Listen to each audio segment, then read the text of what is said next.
Hassan, you're recognized for your questions. Thanks so much, Mr. Chairman, and thanks to you and the ranking member for holding this hearing, and to all of our witnesses, thank you for sharing your expertise with us and for being here today.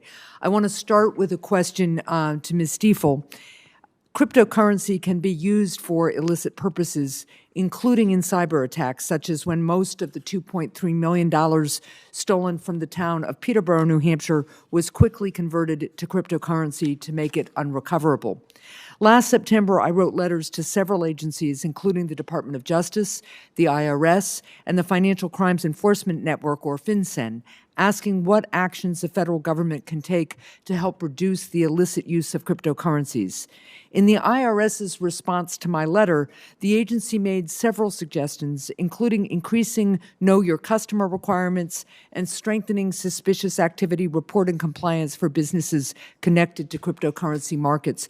So, Ms. Stiefel, could you discuss why these are important and how you would strengthen these requirements to help combat illicit uses of cryptocurrency? Thank you, Senator.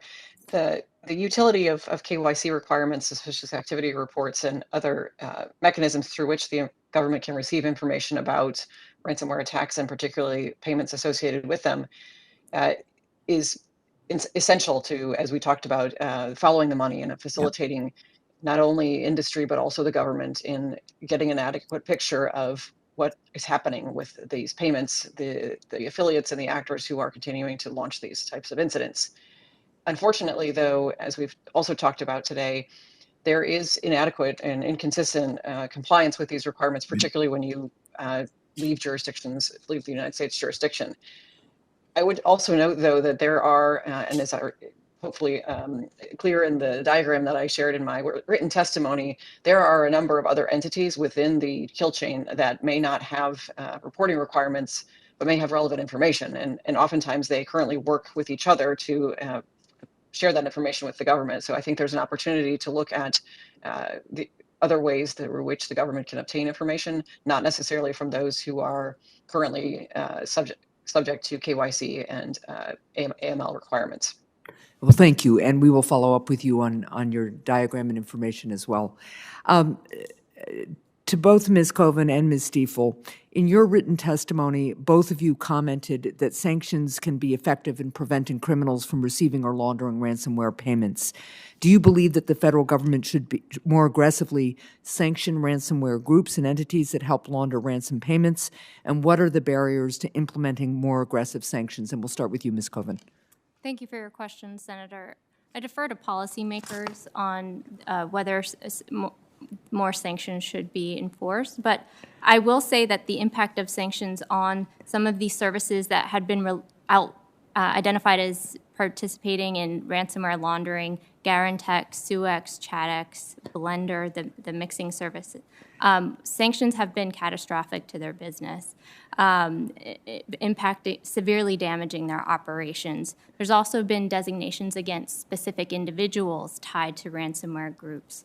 I think we've also seen that sanctions have impacted ransomware groups' ability to receive payments from certain victims once they're designated, because they can use blockchain forensics to actually identify ransomware groups rebranding, trying to obfuscate their connection to sanctioned entities.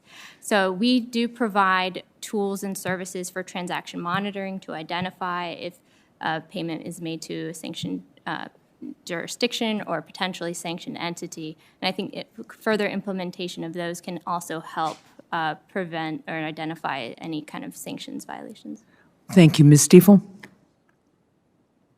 Thank you, Senator. In the task force's report that we published last year, we noted that, and as has been also discussed in the hearing today, the need for an all-tools approach to combating ransomware. And as Ms. Coven has mentioned, and we've also seen recent reports from members of the administration, it appears that sanctions have been effective in reducing the ability for ransomware actors to cash out their proceeds.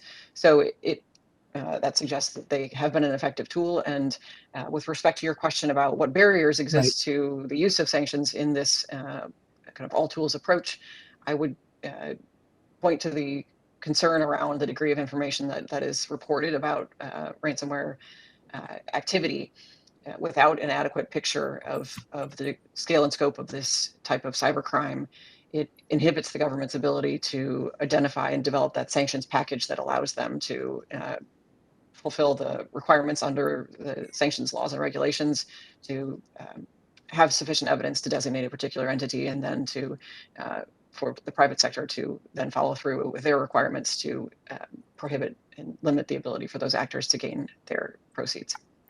Thank you.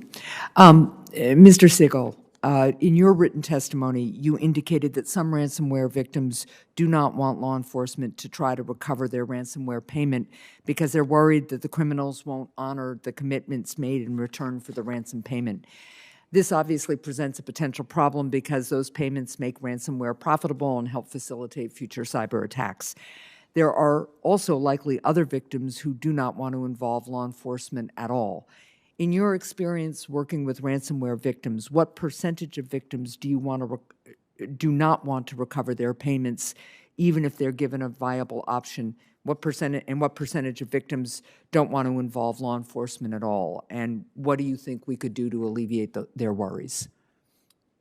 Well, I would say that if it were a risk that the victims wouldn't get their deliverables, the decryption keys, or these things, which they are apprised that as a potential risk, that number could fluctuate, between 0 and 100%. Right. I would say that in general, probably close to half of victims would volunteer to have their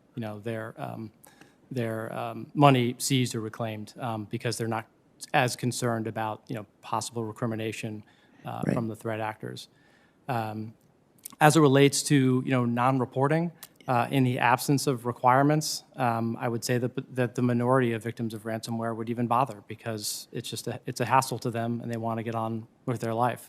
One of the most challenging aspects that we cited in our discussions with the staff ahead of this were the ability for law enforcement to proactively reapproach victims to collect evidence in the proper format so that it can be submitted as evidence to secure indictments. Right. This process can take months, sometimes years. And when reapproached, the percentage of those victims that voluntarily participate is very, very low. And that is very frustrating to law enforcement. Yeah. And so I think that we now have through this rulemaking and through mandatory reporting, the door is now open to try and not only collect more accurate information through the reporting, but create mechanisms whereby law enforcement can reapproach victims of attacks and secure the evidence necessary to achieve these indictments. I'd also note for your prior questions, a lot of the ability for our agencies to sanction these groups depend on the investigations. Right. And when those investigations can't conclude, we can't get to the finish line on imposing sanctions. Yeah. Thank you. Thank you, Mr. Chair.